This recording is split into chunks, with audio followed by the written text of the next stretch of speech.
All right, that's another episode of Dad Can We Talk.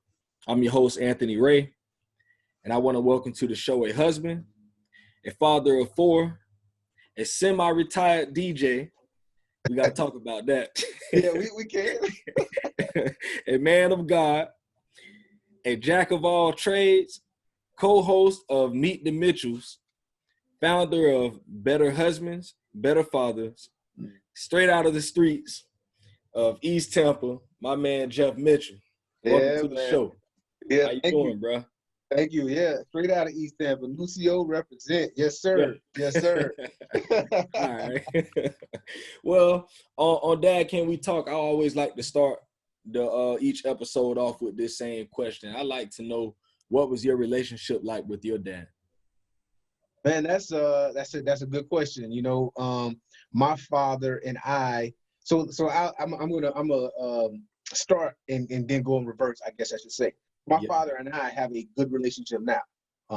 It's not great, but it's good. That took a lot of work.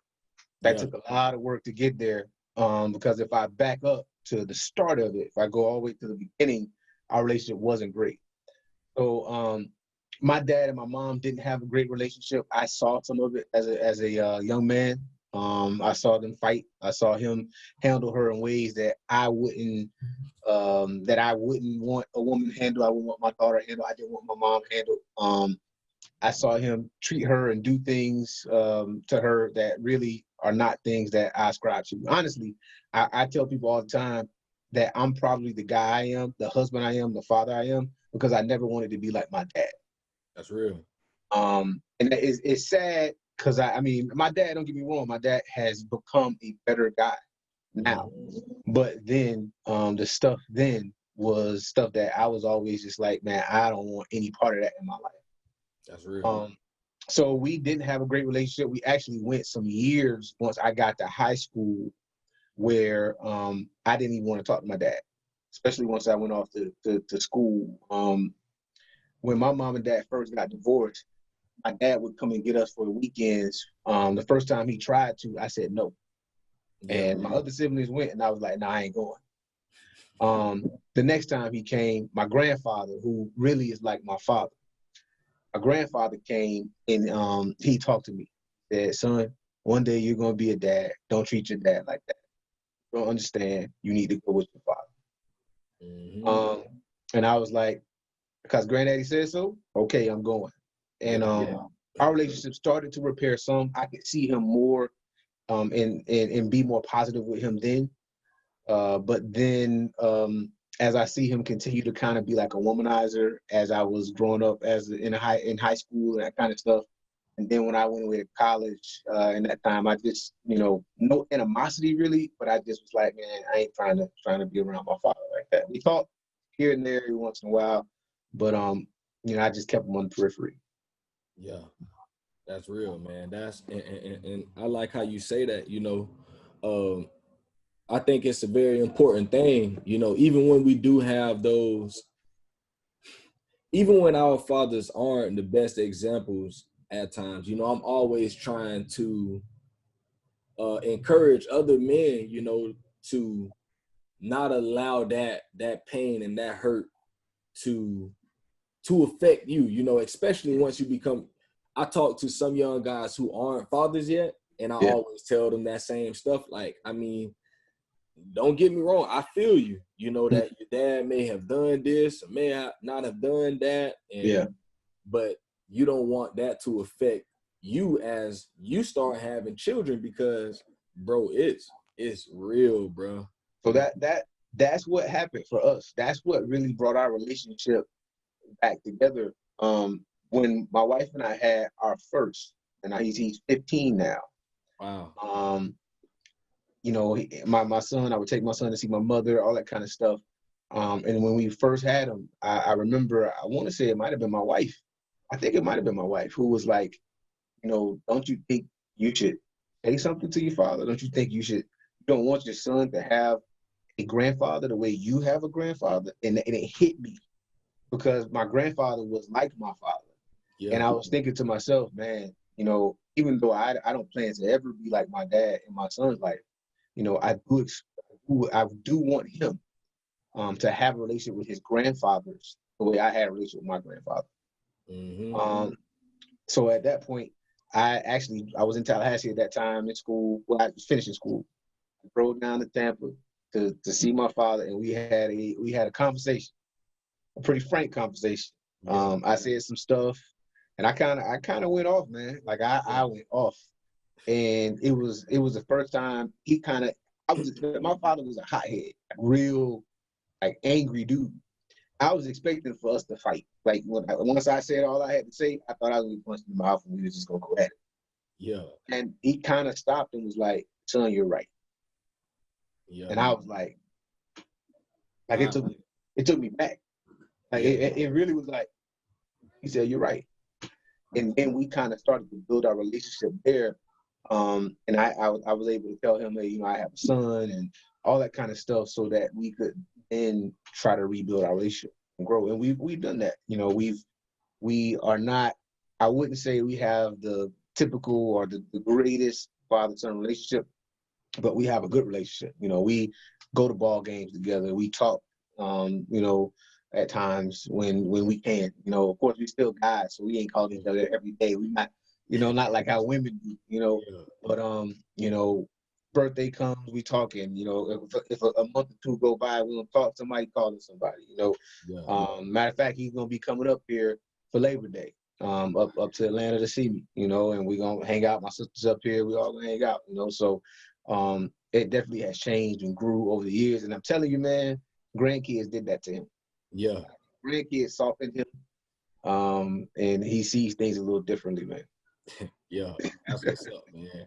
That's what's up. Hey, that's good news, and I think that's something that, you know, I know a lot of men, when they hear that, you know, that can be something that's encouraging. And yeah, man, I appreciate that, because, you know, I just, me personally, I love hearing those types of stories, because I have a similar story with my pops, and you know, I just like to hear when other men go through that same thing. And it all just gives me hope to know that even though, you know, we still could be rocky at times, that, you know, one day, you know, I believe that we'll be just how it should have always been, you know.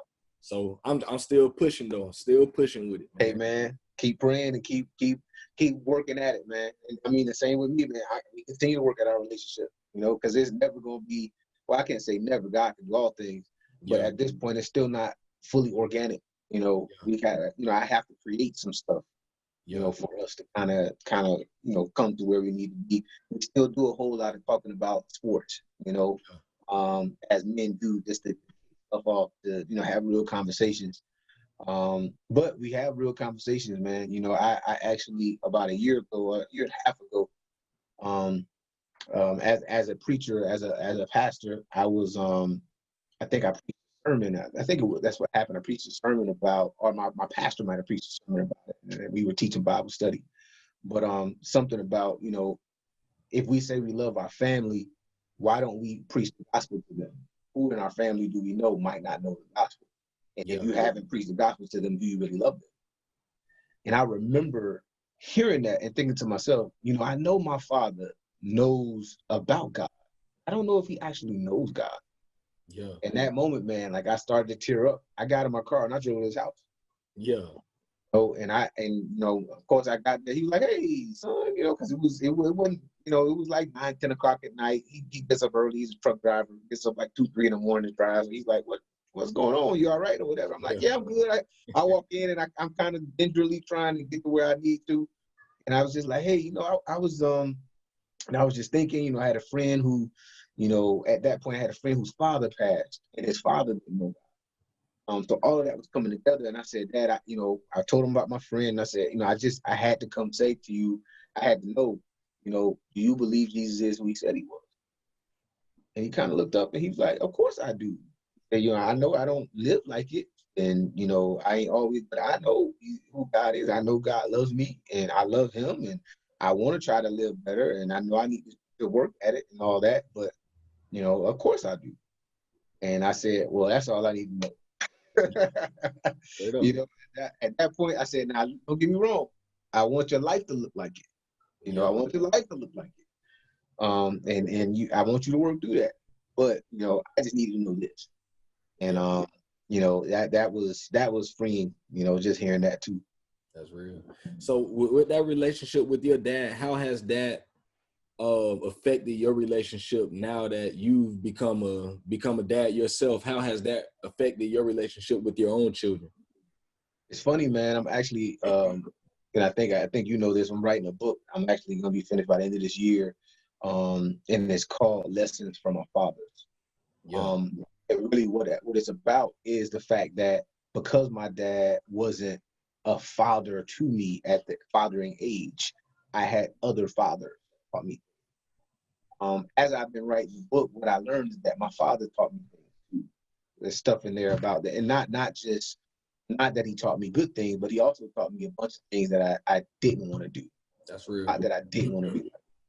So in my children, that's one of the things I've learned from him is there's some stuff that he did that I absolutely did not want to do and did not want to be for my kids. So I think that my relationship with him informed me of those kinds of things. Again, like I said earlier, I wouldn't be who I am. I wouldn't be doing the stuff I do. Yeah, that's real.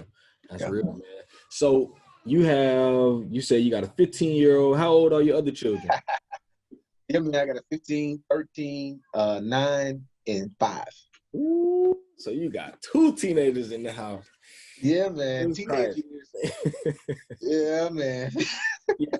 So my question is, I ain't got to that point yet. What should I be looking for as far as the teenage years goes? So you got a son and a daughter, right? I got 2 daughters and a son. My oldest daughter is 7. Okay, 2 daughters and a son. Okay. So your oldest daughter is your oldest kid. Yep. All right. So I'll tell you this. The teen years are different for guys and girls so far from what I know. Again, 15 and 13, I'm at the beginning. Yeah. But what I can tell you, man, is that that puberty, those teenage years are a time of change. My son is becoming a man. He is learning things about himself. He's growing in certain ways. There are certain things that he exhibits that I have to talk to him more about, that me and him have to have more conversations about as he grows and has more feelings and things are coming to that testosterone pushes up in him. Yeah. We have to have a little more conversations about that. My daughter, is starting to bloom. Yeah. And as a father, we like, look, man, put all that stuff away. Yeah. You know what I'm saying? Nobody needs to see all that. Put that away. But even her, there are changes in the way that they do things, the way that they feel, and how they talk and that kind of stuff. And you just got to be at that age. I feel like at this age, I'm paying even more attention to them than I had to pay to them when they were babies. Like, and I have to pay my 5-year-old and my 9-year-old. And it might not be that it's more, but the attention is different because of what they're going through and the happening in the world and just what's around them now. Of course, they start to get a friend group that can influence them, and you have to watch for that stuff. Of course, they're gonna pick their own friends, but you got to continue to pour, positive stuff in them and talk to them about it and make sure they are making informed decisions. Not too long ago, I just said to my son, because he did something that his mom told me about that I was like, really, that's not like him. And I had to ask him, hey, did this happen? Your mom told me this happened. And he, of course, first was like, yeah, it happened. And I was like, okay, well, we need to have a conversation about that. Where does that come from? Where'd you learn that? Who are you hanging out with that talks about that? At the kind of person you want to be. If you're learning that kind of stuff from your friends, are those the kind of friends you want to have? So we have to walk through more of that, and a lot more of it is talking. A lot more of it is conversation. A lot more of it is, enlightening. Whereas in the year, like when I was growing up, a lot of that stuff would have just been a belt. Yeah. Like it just would have been, hey, you did pop, pop, pop, pop, pop, and that's it. Right up. But not that there ain't some of that, there's some of that too. But there's much more of let's talk through it so that there's understanding about it. Because what I want you to do more than anything, not just do it because you fear me or you fear what people are going to think about or any of that kind of stuff. First of all, I want you to do what God tells you to do. Secondly, and what God obeys. But secondly, what I want you to do is understand why you do what you do. Straight up. Straight And up. that's what you have to look forward to in the teenage years. Yeah. Please prepare me. Please, man. Bring it. And I see, I think you said what your son just got his license, right? Yeah. Well, how is that? That man, so the first the first time I took him to drive, this gonna be a story I tell like I'm gonna be a old man telling the story.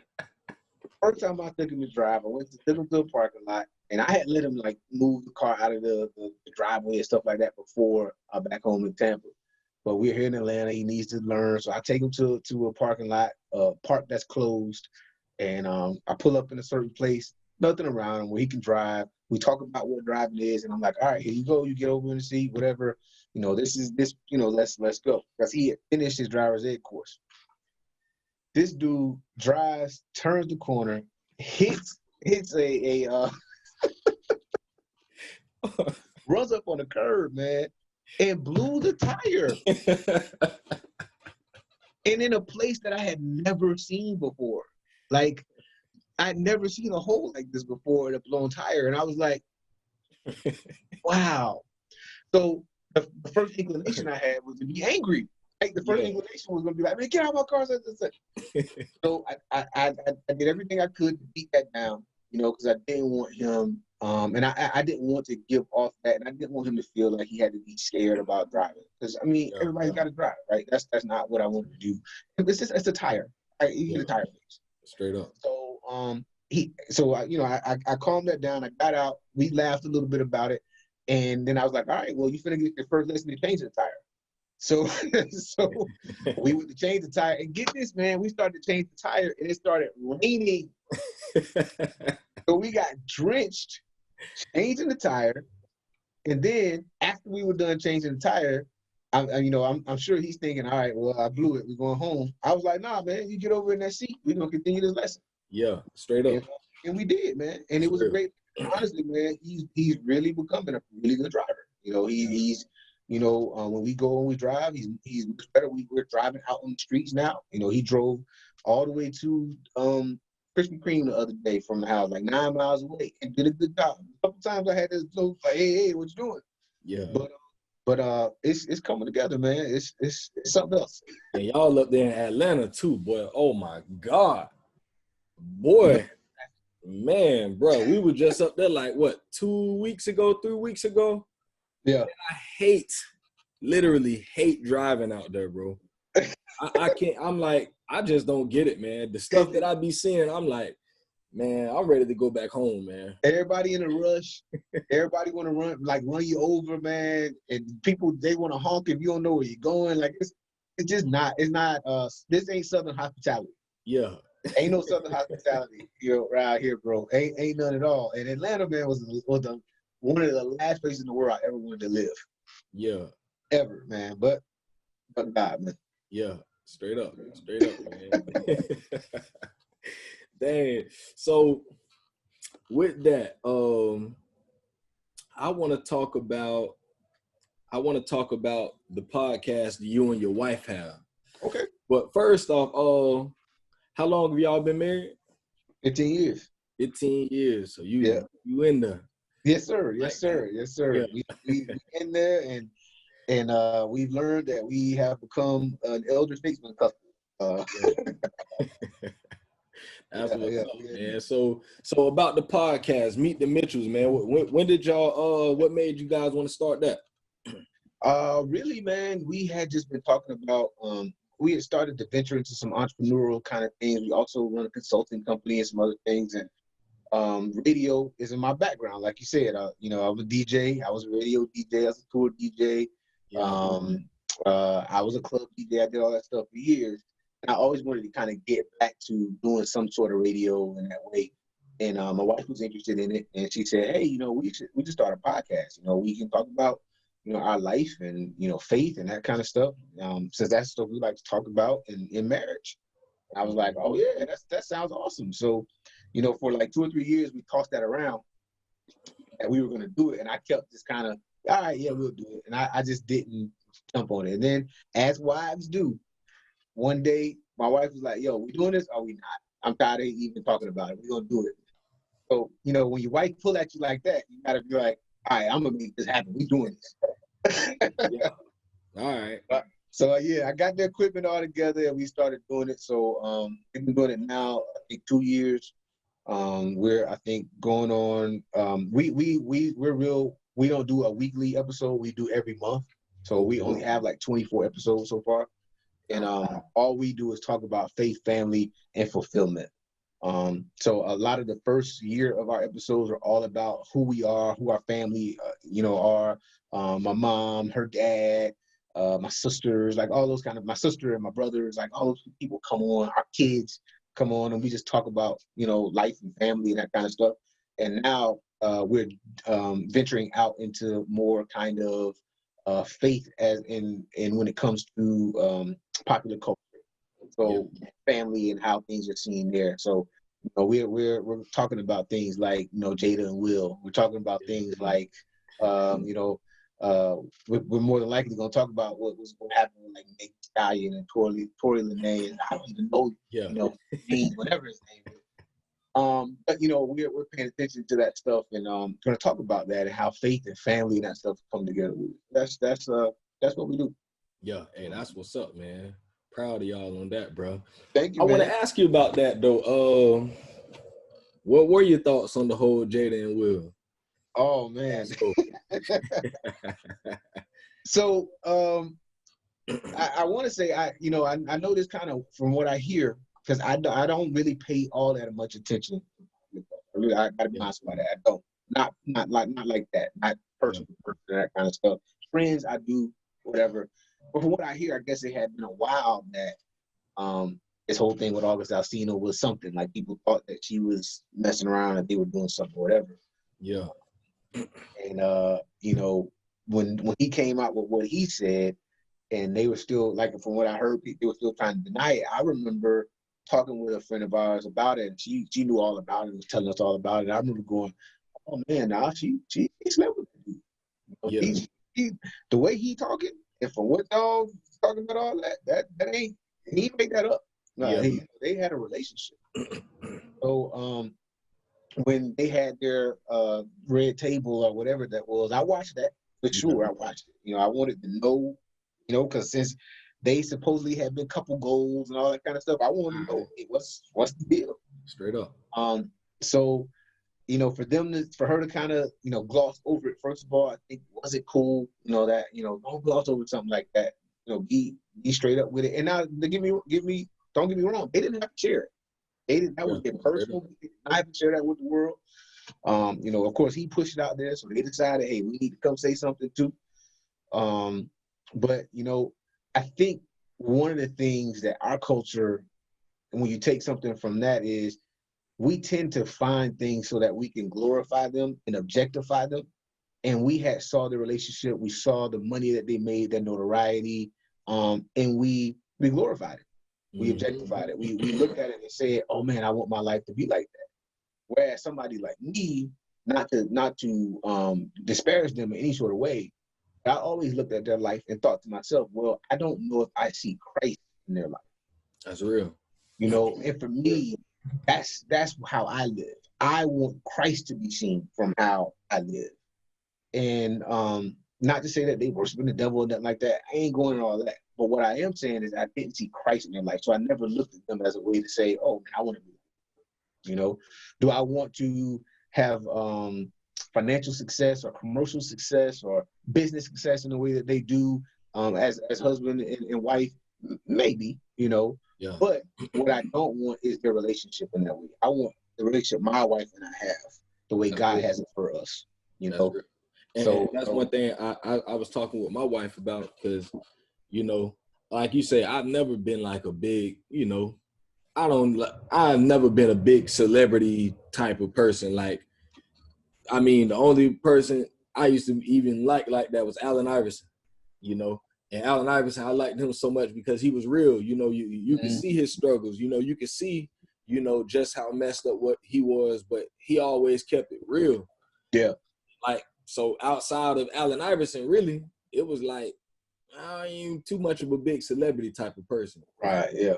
And especially celebrity marriages. You know, I'm like, I don't know about all that stuff there. That ain't really my type of stuff, you know. So it was never a big, like you say, people say relationship goal. I'm like, not for me. Like, I'm good, you know, honestly. And it ain't to say that, you know, anybody else who do, that's them. I just always spoke for myself. I'm like, yeah, that ain't really my thing right there. You know, I know some people right here in Gainesville, Florida, that's more relationship goals to me than what I see on TV. Absolutely. Absolutely. That's Absolutely. We my wife and I have couples that we look up to in that way. And that we could talk to and that we would go to, that to us are like, yo, that's what I want to be like. You know, they got their stuff together, been married 40 years. Not that they had struggles, but they're together, they've done it together. They, you know, that's what I'm looking at. And you know, not you know, entanglements and yeah, all right. not, you know, having outside folks and all that kind of stuff. Nah, I'm not interested in that. Nah, I'm all good. At all. At all, bro. So, what inspired you to start Better Husbands, Better Fathers? Oh man, that really was, so a lot of what's happened in my life, man, in the last, I would say 10 years, all of it has been this intense searching for what God wants me to do, and then me just doing it. So I think I've learned and got to a place in my life where I just want to obey him. Because I know that in obeying him, that's where my blessing is. You know, and then when I'm blessed, others are blessed.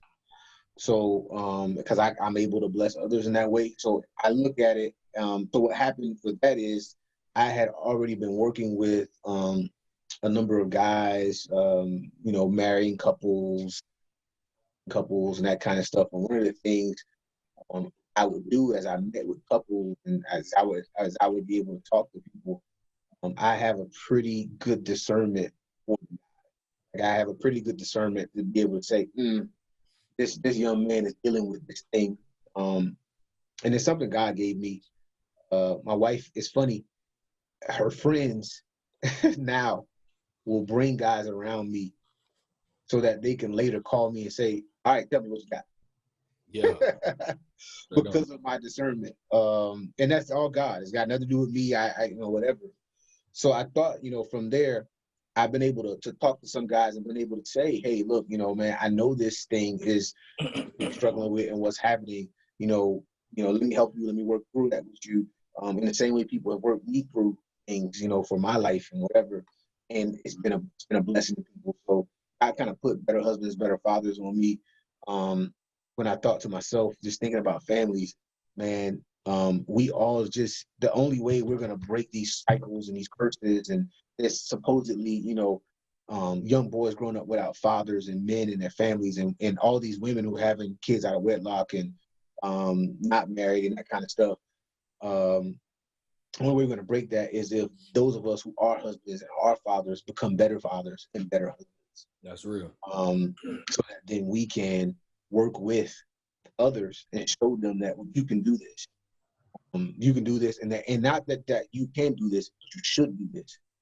That God has called you to it, and that if He's called you to it, He's graced you for it, and that you will be good at it.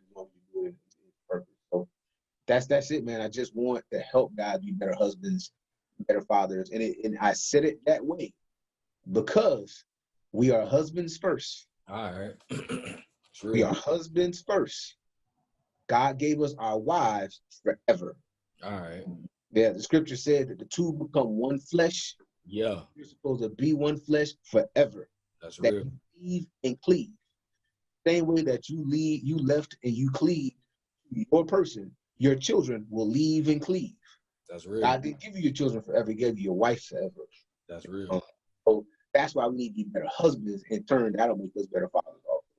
That's real. And see, and I get into that, I won't say an argument, but I have that conversation with a lot of guys. You know, sometimes I'm at work and somebody might ask me about that, you know, like how can you choose your wife over your children? And I'm like, I don't even like when you say it like that. Like, right. It's like I just have there's a hierarchy in my home. You know, Absolutely. There's Christ, mm-hmm. and there's me, then it's my wife, mm-hmm. it's my children. Right. It is what it is. Yes, you know, and everyone is gonna get loved properly. Yep. You know, the children gonna still get the love they need. My wife got to get her love.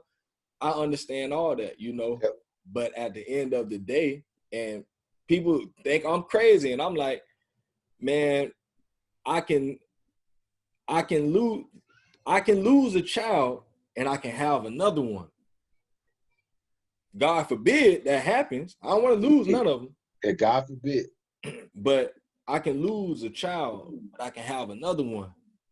I ain't trying to have no other wife. And it is what it like. People be like, well, you can have another wife too. No, that's all I want. This one right here. After this one, hey. Yeah. After this one, I'll be like what Paul said. It's better for a man to just be hey. My time would totally be devoted to the Lord after that. There you go. You know, there you go. And that's how I look at it. But some people, man, they would look at you like you are like, bro, you mean to tell me, you know, then they try to put you into scenarios like, you know, so if it's your wife hanging off a cliff and your children, like they can like that. So that, you know, a lot of that stuff happens to us because the world has twisted God's view. Yeah. You know, God has an order. He has like you said, there's a hierarchy for things, right? Yeah. It's him first.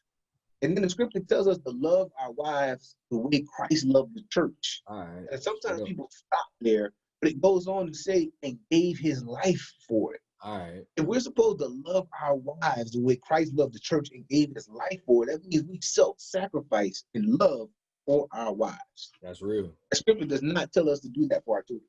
All right. You don't see it nowhere, bro. It's not there. Now, it does tell us how to love our children and how to raise our children. It does tell us that.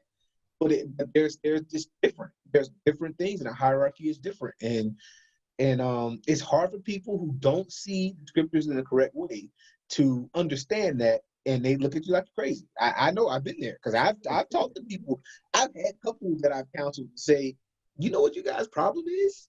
It's your kid. Why are you guys treating your kid better than you treat each other? Yeah. Like that. That's your problem. You guys treat each other because look, your kids are gonna come out awesome and great if they see the love you have for each other. Because the love that you have for each other is gonna permeate down into them. That's real. That's so real. And all this kind of leading to my next question. How has parenthood affected your marriage? Oh man. So for us, it's really hard for us to be able to explain that to people because we've always been parents. Yeah. So we're one of those couples who didn't do it God's way and were parents before we were married. Yeah. So we knew we loved each other. We knew we wanted to be together. I actually felt like I knew my wife was my wife before she ever knew it. Like when I met her, I remember thinking to myself after we got to know each other, I was like, yo, that's it. I want her. Yeah. And we both were living in ways that God didn't want us to. And I think what God did for us, we believe this wholeheartedly, is that he brought us together by saying, all right, y'all gonna stop here. It's it. You ain't gonna keep doing that unless you do it. Here it is. Yeah. And once that happened, it was like, oh, you're the one. Like, I see that. Let's do it. So we've always been parents. We actually, we're like at a point where we're like, we can't wait to not be parents. Yeah. like, and don't get me wrong. We love our children. You know, we got 13 more years. Like I said, we got a 5-year-old, but we gonna still be relatively young when that dude's gone. I mean, we're still kind of like, hey, yo. we looking forward to it. But one of the things I can say is because we had really good counseling, man, it's such a key when you get married to have good counseling. Because we had really good counseling, we understood from the beginning that we have to take care of us. That's the only way we're able to take care of them. All right, that's real. We strategically take time away from them and go on outings together. We strategically have our own vacations, just me and her. We strategically do stuff where it's her and I recharging, learning where we're at in the season, really dating each other. We strategically do that we can be good so that they can be good. Yeah. So yeah, man, being and I can see in a lot of young couples who get married, especially those that's married for like 5 or 6 years before they have a kid. Man, that kid wreck them. It wreck them when you first. It changes life for them. They have been out and been in cosmopolitan parties and all. They doing all kind of stuff, just having a blast. But then that kid coming to change things. All right. It changed things. So yeah, man. Being a parent isn't your first call. Being a husband or a wife is. That's real. And I think if you remember that, the parenting kind of comes. It comes and you know that you'll be all right. That's real. Yeah. That's real, man. So I want to go back to, I forgot to ask you this, when we were talking about your son and the license thing. Have you had that talk with him about getting stopped by the cops yet? In kind of. So we haven't had those explicit talks. We talk about that stuff. If something comes up, I ask them about it. My wife and I will ask all our kids, what do you think about this or that kind of thing? And maybe if we're having to sit down dinner or something like that, we've had those kind of conversations here or there. But I have not had the talk yet. Once he's at the place, because right now he can't drive by himself. I'm in the car with him, if he's driving now. I believe once we get to the place where he's about to get his actual license and have to drive by himself, we'll have that talk. Yeah. But I know he already knows. I know we've already had those kinds of conversations and things close to that. I know he's already seen things and knows, in life, and been treated in ways that's not right, already in his life. Yeah. Yeah, I'm kind of, not looking forward to it. It's sad that we still have to have it. Yeah, that's real. That's real. Yeah. So how do you and your wife deal with, I know y'all are on a, like I say, I still got, 7-year-old, 3-year-old, and 4-year-old. So it's certain conversations I can't really get to yet. But how have you guys navigated those conversations of racism and all of those sort of things? How have you guys navigated that as parents, dealing with, the adolescent years, those tween years, and now you're into the teen years. Mm-hmm. How have you guys dealt with those conversations? We deal with them head on, man. Head on. And we're pretty, as things come up, if we need to talk about it, we're pretty straightforward about it.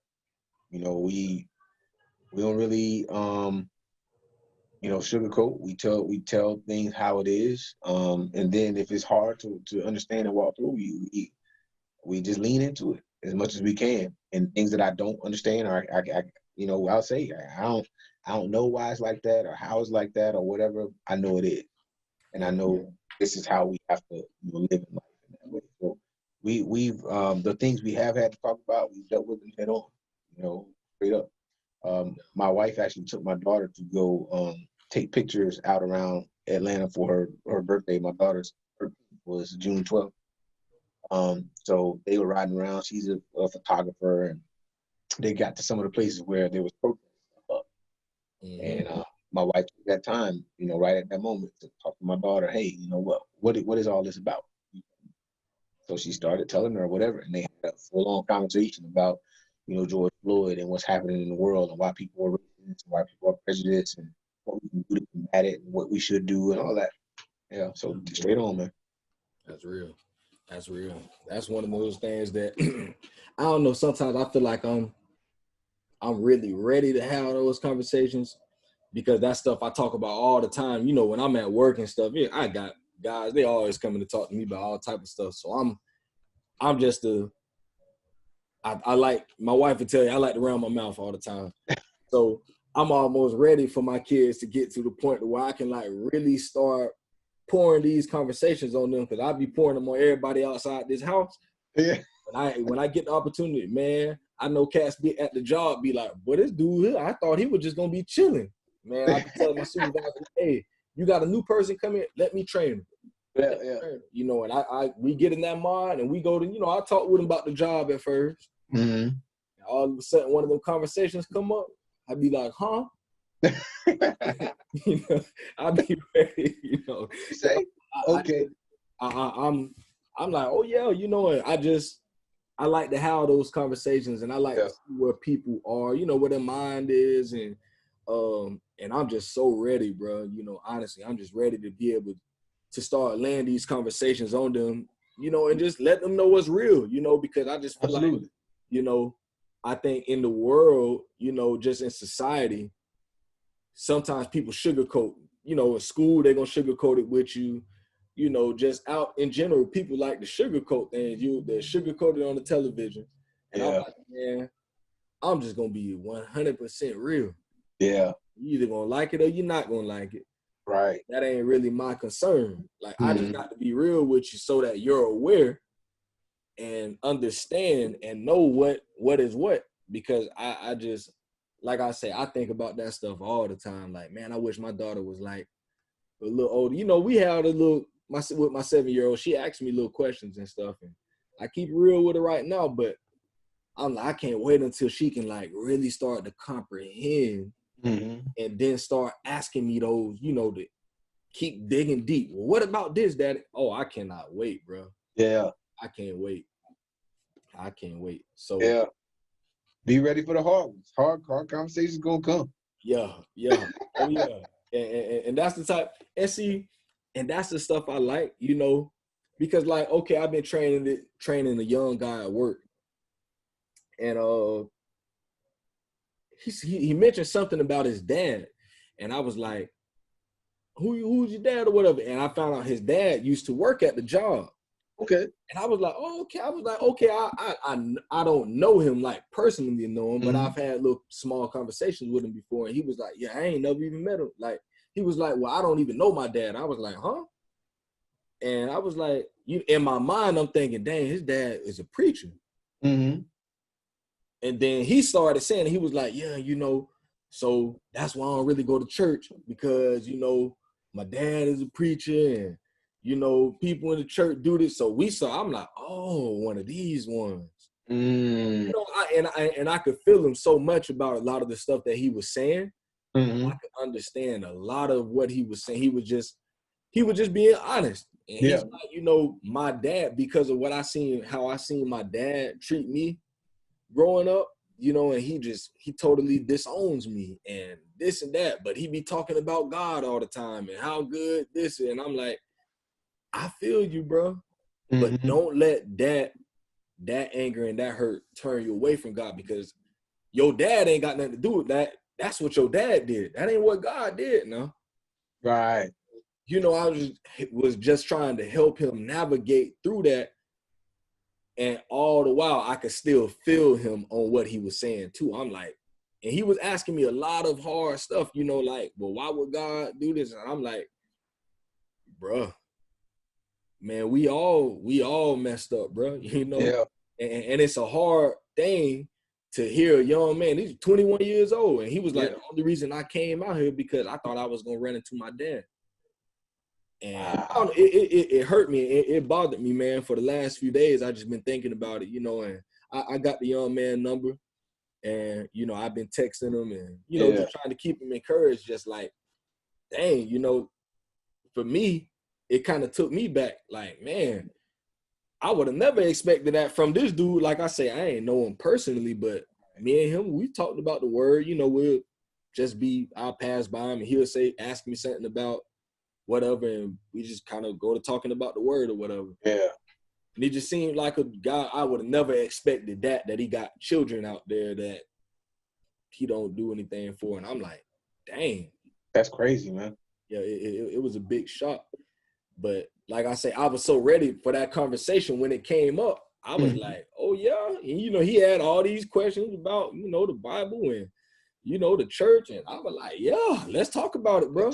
I ain't scared. You know? All right, let's go. You know, I helped him understand a few things, and he enlightened me on a few things, you know, because my question to him was, you know, like I was telling him, one trend that I see in the church right now is you don't see a lot of young, especially a lot of young black men, like a lot of young black men in the church. Like you don't really see that in the church right now. You see a lot of them leaving, especially when they had parents grow up in it. A majority of them leave from what I've seen.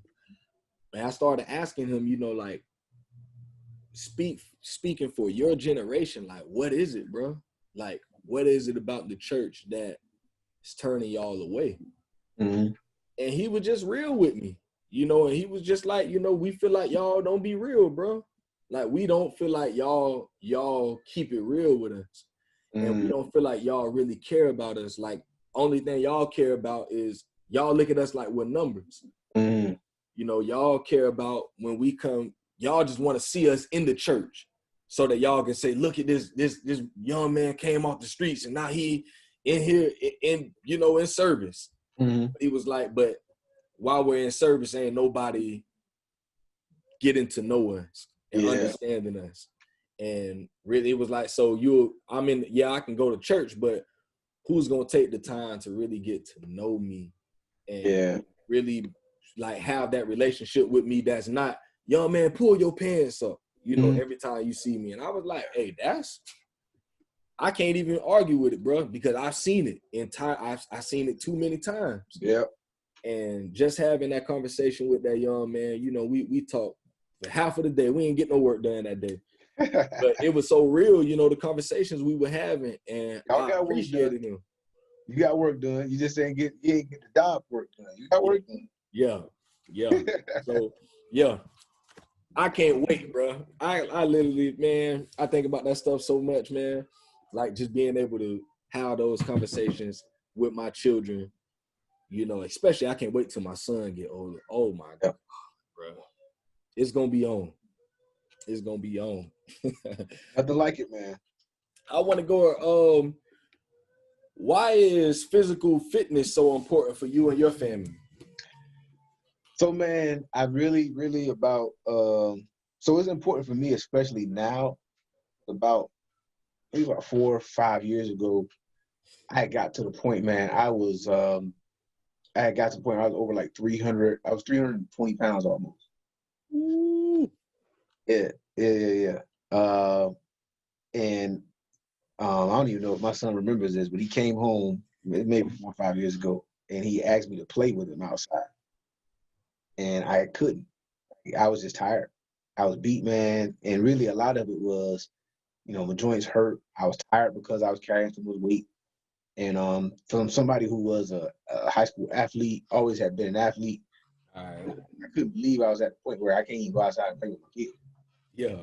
You know? So at that point, both me and my wife, you know, I talked to her about it, and we were like, yo, we can't keep living like this. Then we had to find something. We had to figure something out, man. So we found a nutritionist and health coach, helped us understand our you know, food patterns and the things that we needed to change to, you know, getting rid of a lot of sugar, getting rid of a lot of those refined starch carbs, you know, in our life, really eating whole and healthy, you know, kind of food. Just trying to stay away from fast food and fried food and all that kind of stuff, man. A lot of the stuff that in our culture we love, you know, just need to stay away from. You know, I was having a conversation with some guys before, and it made me think, you know, we were talking about the fact that, you know, growing, you know, if you go back 70, 80 years, a lot of what those folks ate back then was all, they grew it. They grew it all. You know, even my grandfather had a hog farm. Even his hogs, he fed them, you know. He slaughtered them. He took care of that. He knew what was in them. Like he did all that kind of stuff.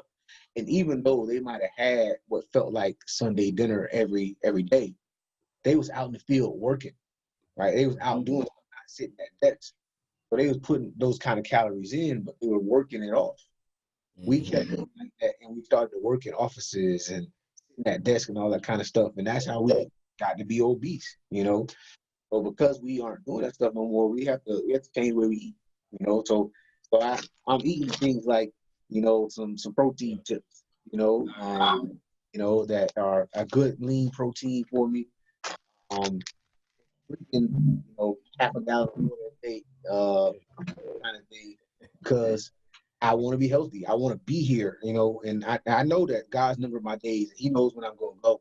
But what I'm not going to do is contribute to me going earlier, of not being able to live a full life the way I should be able to while I'm here. So that's why it's so important to me, man. You know, if I get to a certain point, you know, with my weight, I'm instantly changing what I'm doing and get where I need to be, man. Because I'm just not gonna be that again. I'm never gonna be that guy. That's real, man. I be feeling bad about, you know, like right now, man. All my life, bro, I've been in between 150 and 160. That's been my, you know, from high school maybe until like last year. I've always just been 150, 155, 160. Every time I check, I'm like, bro, I'll never change. And then just now this year, bro, like I went up to 180, bro. Yeah, that Like, metabolism like change. this ain't this here kind of, it feels different, bro. You know, it, like you say, I'm like even with just that little weight on me, that's heavy, bro. You Yeah, know, if anybody know me, know I always been skinny. I've been skinny all my life. I'm talking about real deal. That was all I heard from my whole life. Like, we need to get some meat on them bones. No, I'm like, shoot, boy, I'm trying to get back. I want to go back to 155, you know. yeah. I used to always be like, I feel good. Mm-hmm. I felt light on my feet. Yeah, You know, when I would go ball, I run all day. That was my that's what matters. trademark. Boy, I ain't never stopping. I'ma run all Yeah, day home. yeah, Now, man, I ain't balled in a whole year now. Probably longer than that. Probably about a year and 2 months now. yeah. You know, and I don't know when I mean, I went to the gym last week. I got on that treadmill for a quick second and I did the little ab machine. Bro, I probably was only in there maybe 20 minutes. I'm like, I ain't do nothing today. Well, I woke up that next morning so sore. I'm like, Yeah, I ain't even do nothing. yeah. And it just showed me like, bro, I'm that out of shape to the point to where like I barely went to the gym and did anything. I'm talking about, man, I couldn't even move at work last week. You know, and I'm talking about training the young guy. That was one of the reasons I was ready to run my mouth too, because I was so dang sore. I'm like, Yeah, I man. don't really feel like working, bro. Let's talk. Yeah. I'm in the Yeah, process of a little bit of training right now. I'm doing some chest and arm and core stuff, man. So I'm feeling it myself, man. Right here, yeah, man. From 100 curls and pull ups a day, man. I'm feeling it, you know, here. yeah, Uh, you know, I see it and you know it looks good, but yeah, I feel it. yeah. You know, feel it. So, yeah. I get you, man. But yeah, man, gotta be healthy, man. Wanna be around. Wanna be around. You know, I want to see my grandkids. I want to see my great grandkids. You know, That's real. I want to, and not just see them. I want to be able to be in my right mind and talk to them and walk around with them. I want to, you know, I want to be there. You know. That's real, man. That's real. I want to ask you this question. This is one of my fun questions. What Okay. TV dad are you most like, and which is your favorite out of all the TV dads out there? Oh man, I don't think I've ever thought about it. Um. Oh man, what TV dad am I most like? And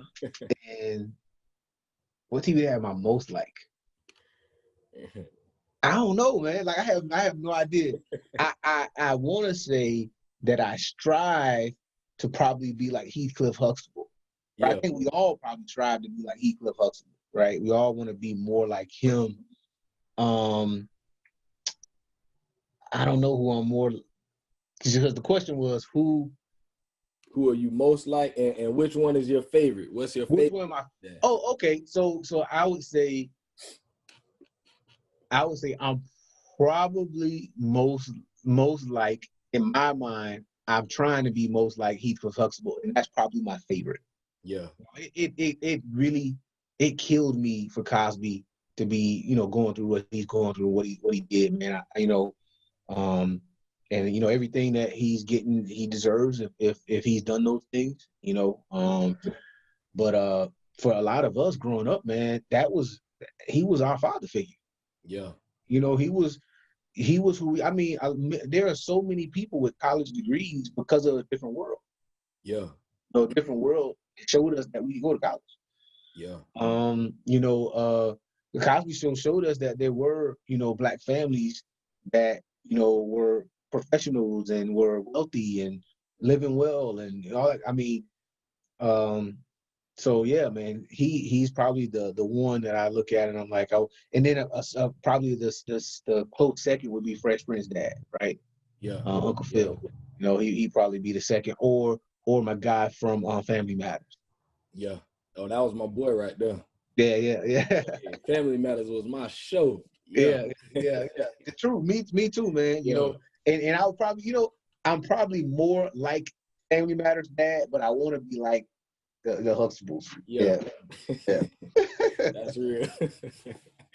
So, knowing everything that you know right now at your age, what advice would you give to the 18-year-old version of yourself? Man, really? And I think about this often. The only advice I would give my 18-year-old self is, it would all be about investing my money. Yeah. So I did really. I honestly were one of the young folks that did really well. I was a part owner of a company at that age already. I was a DJ already, traveling, making money. I had more money than I knew what to do with, and because of that, at a young age, I didn't do well with it. I don't have any of it now. Yeah. So I would tell myself, my 18-year-old self, hey, what you have, find a stock that's going to hit and invest it. And of course, I would tell myself to invest in Apple and Amazon and those things now that are multi-million-dollar kind of companies, billion-dollar companies actually. Yeah. Man, I think yesterday I seen something. I was looking at the little stock thing on my phone, and I think if I was reading it right, it looked like Apple was like trillion. Yeah, they're the first company to be worth $1 trillion. Dang, just yesterday, bro, I was looking at that, and I'm like, yep. I don't know if I'm reading this right. No, you're reading it right. First company to be worth $1 trillion. Wow. That company, yeah. So that those are the things. If I go back to my 18-year-old self, I'd be like, look, man, because I think about it. At 19 or 20, I tell people this all the time. My wife tells people this too. At 19 or 20, I was touring and doing so well. Now maybe it's 2021, whatever it was. I was doing so well that I probably made $100,000 as a 19, 20-year-old. Wow. In college. Crazy. Traveling, DJing, all that kind of stuff. I probably made, I don't know what happened to that money. I have no idea what happened that year. I have a pretty good idea. I ate most of it, I'm sure. Yeah. Going out to eat and then being on the road and touring and doing pubs and that kind of stuff. Man, I would buy a new outfit just because it was a big night at a club. Yeah. I was DJing. And nobody saw me. I'm in the DJ booth. Like I would seriously, man, bro, I would go and buy a new pair of Air Force Ones, have a T-shirt made with my name and all that stuff on it, because back then that was the thing, So I got DJ J-Rock and it's glittered up and all that kind of stuff. And that shirt cost $50, and then I buy a new hat, and all that kind of stuff to wear. I spend $300-400 on an outfit that I'm going to a club that I'm making $1,000 at. I spent half of what I'm making. On the outfit I'm going to, so I would, that's what I would do. I tell myself to be very wise and invest that money, because if you invest that money and you're wise about it, you won't have to work another day in your life. All right. Yeah. Woo, I wish, boy, I wish. So if there's if there's a young father out there listening right now, what advice would you give him? Just one piece of advice you would give one young father out there that's listening. The biggest piece of advice I have for a young father that's listening is don't quit. Yeah. Don't quit. Don't quit. No matter what is going on, no matter how, because I know a lot of fathers quit because they say baby mamas won't let them see kids and all that. Don't quit. Don't quit. Always fight for your children. Fight for them. Fight to see them. Fight to be in their lives. I'm telling you, it will come back to you. It will pay you back because God created you for it. God has graced you with it. He didn't give you children and then not give you the capacity to deal with them. Now, it may take you to have to learn some more, or it may take you to have to lean on him some more, but all he wants you to do is to not quit. Don't quit. I mean, whatever you do, there's been way too many of us that have quit on our children. Don't quit. That's real. Man, you like the third or fourth person that said that on this podcast when I asked that question. So for any young father out there listening, this ain't the first person that said that. So obviously it's something that y'all might need to be listening to, man. And it's always something that I can concur with. Yeah. Don't quit. No matter how hard, and I get it, man. I've seen some of the stories. In my own family, we got stories of, she making it so hard for him to be a father and all that. But man, look, it's worth it. It's worth. Your kids need you. Your daughter needs to see a man that loved her. She needs to see your example, and your son needs to see a man that's doing it the right way, that loves him, that he can have an example of. They need you, man. And you do not quit. No matter how hard she makes it, how hard whoever makes it, don't quit. That's real, man. That's so real. So I'm gonna go into this last question, man. I just kind of want to throw this out there, man. Who you got winning? Who you got winning this NBA championship, man? Man, I don't know, man. Like, so I did one of those little graphs, and I got to the end where I think I have LA versus Boston. Yeah, that's what I think. And when I say LA, I'm saying the Lakers. Yeah, I got the Lakers versus Boston in the finals. But man, those Celtics look tough, man. Yeah, they look good right now, boy. Jason Tatum is looking like, and Kimba looking like he's on a mission. Yeah. I think the Clippers need more from Paul George. Yeah, man, he playing so trash, bro. I think they need much more from Paul George. And I gotta say, man, I never believe in Houston. Never believe in Houston. I just don't think I like well, I can't say that. I don't really like James Harden's game. I can't deny his game. I say that. I can't deny it. He is probably one of the most prolific scorers we've ever seen in the league. Don't enjoy his game. I don't like the way he plays. But what I've seen throughout the years is he disappears in big moments, man. He's not. He ain't no assassin when it comes to can you close him out. Golden State closed him out a number of times. All right. Straight up. So I don't know, man. I feel like the Lakers are going to get there. I think secondly, it could be the Clippers. Yeah. I still don't rule out the Mavericks. They're starting to show something. But I think on the East, nobody has a chance but Boston. Yeah. I like the Raptors too. I like the Raptors. I'm surprised by them. I thought they were gonna be trash this year. Nah, I knew they were gonna be good. Yeah. I knew they were gonna be good because Kawhi only put them over the hump. Yeah. They were already a good team. He just gave them a guy. They needed a guy to take them to the next level, and he was the guy. Yeah. And I think they're missing the guy again. I thought Pascal Siakam was gonna step up.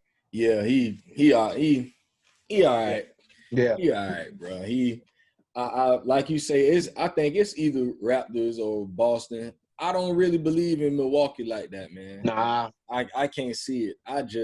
until I don't know what Giannis it can is about them. sincerely shoot the ball, Yeah, Giannis has to get a shot, man. Until he can sincerely shoot the ball, until he can, yeah, really have a pull-up jumper, he's got to get something that's much more reliable, like LeBron had to do, right? yeah, After those first couple of years, LeBron had to find a reliable shot, and he yeah. found that. Found a little mid-range, even got a 35, 36% three-pointer. Giannis got to find that, because if Giannis don't find that, he'll keep packing in the paint, and It's over. He gonna have to go somewhere else and go join somebody. Or because with what he going with him, just him yeah, with no shot, yeah. he ain't He got better no go work shot. out with KD. If I was him, I'd be saying, "Hey, KD, I need to come work out with you and learn how you shoot the ball like that at your size, because I need to be Yeah, able to do that." but Think you know about it, him. KD. He like I don't do that. KD is unstoppable, boy. Yeah, He cooking. He's yeah, unstoppable. You can't do nothing with. He can rise up above you. He's taller than you. He got handled like he's 6 foot tall. He's got yeah. handled like he'll look dude. You can't do nothing with him. All right. Yeah, boy. So I don't, man. I think the Clippers played 3:30. So Yeah, I'm ready to watch that there, man. See what they're gonna do today. yeah. But I think going forward, the Sixers, which is my team, which they trash. Man, we need to get rid of Joel Embiid. I want him out of there, man. Really? I I want like Joel.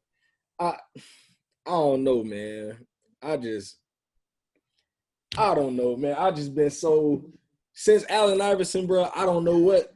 I've been heartbroken ever since then, man. Ever since we traded, bro. I don't know what to do with myself as far as NBA no more, man. I'm just like, dang, I just want the Sixers to just be good again, man. They just Y'all shot was last year. If Joel Embiid gets just a little taller and blocks that shot, y'all in the finals. Yeah. I mean, that really, I think, is what would have happened, and they might have been able to win. I mean, considering what happened with Golden State. All right. They might have been able to win, but that ball bounced around. And that hurt, boy. Oh yeah. That hurt.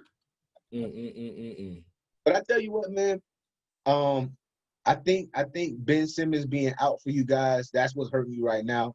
If you had Ben Simmons, you had a chance. But then Ben also, he's just like Giannis. You got to find a shot. Yeah. You got to find you can't play in this league, but not anymore, and not be able to shoot the ball. You can't do it. Yeah. Even 7-footers shoot the ball. All right. Yeah, I don't know what to say about my team, man. I just be disappointed. Every time I look at this TV and I see Philly, I turn the TV on. I don't even want to watch them jokers play, man. I don't even want to watch them, man. I understand, man. I understand.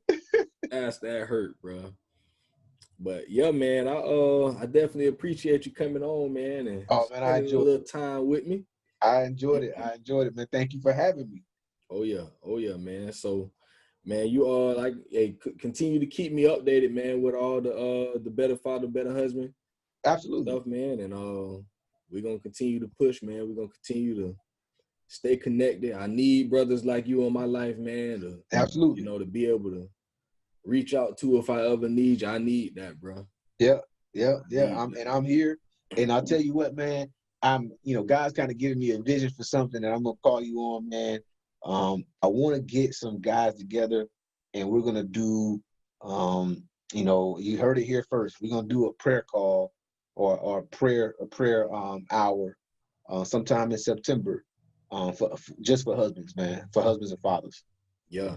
Together, and we're just gonna cover all husbands and fathers, and spend 30, 40 minutes doing it, and get as many people on the call as we can, and just do it, man. So yeah, I'll be reaching out to you, man, and anybody I can. I'm gonna put something out soon about it, man, just because, the truth of the matter is our power is in prayer, bro. Our power is in prayer. So that's real. Yep. That's real, man. Well, yeah. For everybody out there listening, if y'all want to find this brother, if y'all want to find this, go find this podcast and go subscribe to it. The one with his wife is called Meet the Mitchells. Yes, please. Y'all on all platforms, right? All platforms. Yes, sir. All yes, sir. Platforms. So go and find Meet the Mitchells. on any platform that you can find a podcast on. Go and subscribe, man. Continue to check it out. Go on Facebook. Are you still allowing men to join the group? As far So we are, and honestly, the group is about to open up for any man who is a husband or father to be in it, because we're going to start putting some more content on it. I know you've seen I've been putting some content on there, some videos that I'm making now. There are going to be more of those that come out that help fathers and men. So we'll be adding some men on. I think that's going to start around September, maybe October too. Changing kind of that, and then we're going to get back to doing our small groups for Better Husbands, Better Fathers. And that's going to come in October also. So yeah, man, I'm here, man. I'm here to help any guy that wants to be helped, because in turn, man, it's helping me too. So that's real, man. So yeah, y'all continue to stay tuned. I got I got some big interviews coming up in September, man. Something that I'm really excited about. So y'all continue to stay tuned to the podcast. Y'all will see this posted on YouTube. I'm trying to get better at posting my videos on YouTube, but y'all know it will always be posted on all the platforms where the podcast is posted. So if you don't see it on the YouTube, it's definitely posted on the podcast page. So y'all continue to stay tuned. Y'all continue to be encouraged. For every dad out there, remember, do not quit, and continue to push, man. We love y'all. You know, we're praying for y'all. Absolutely. Y'all ever need somebody, if y'all reach out to me anytime. If you got my number, hit me up. If you got my Facebook, inbox me.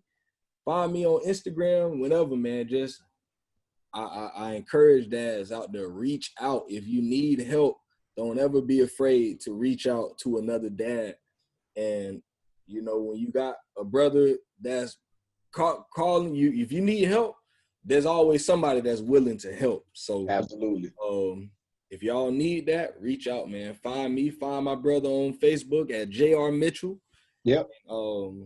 Yeah, man, that's it. Appreciate you, bro. Instagram, any of those, man. And you can, like he said, podcast on all platforms. The website is www.meetthemitchells.us. Okay. So you can go there too, and our information to contact us is there too.